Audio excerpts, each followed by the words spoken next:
Iyyaasu dhaabee as bichee miti asirraa ka'anii Affaar keessatti illee jogola Iyyaasoo jedhama amma Affaarotatti mana itti ijaarrate lafa sanii jogola Iyyaasuu jedhama Affaar keessatti fuudhee dhalcheenis nima jirti.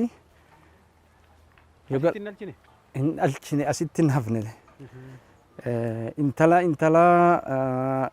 warraan shakkii qabasiin jeessan siin garsiisa. Kan hafan san mana godhatanii naman taa'ini nama waliyyoo sheekota alumarra deeman akka nu himanitti. Bara yeroo Baarzaafi kana asitti dhaabe kana naannoo kanarra jiraatee ture moo? As jiraatetti taa'e odoo amma rabbiin sobarraa na haa oolchu wanti Baarzaafi kana dhaabuufu akka namtichi ergama mataasaa qaba. Falaxee mana jaarratuufimi.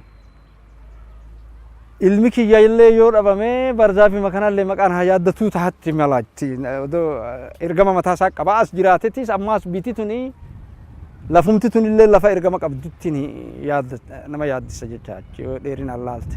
Asirraa ka'ee garam gore? Asirraa ka'ee Affaar gad isheene. Affaar keessattis taa'etti amma tokko mucaa nadhoo takka dhalchee jira. Aanaa Jiillee Dhummuugaa magaalaa Sanbatee handaara ishee irratti argamna. Bakki kun immoo bakka seena qabeessa. Liji Iyyaasuun bakka inni jiraachaa ture. Qeesaa asuma balbala isaa fuulduratti baargamoo kana dhaabee turee jedhu maanguddoonni argaa dhageettii yeroo sanarraa kaasanii seenaa kana daddabarsaa dhufan.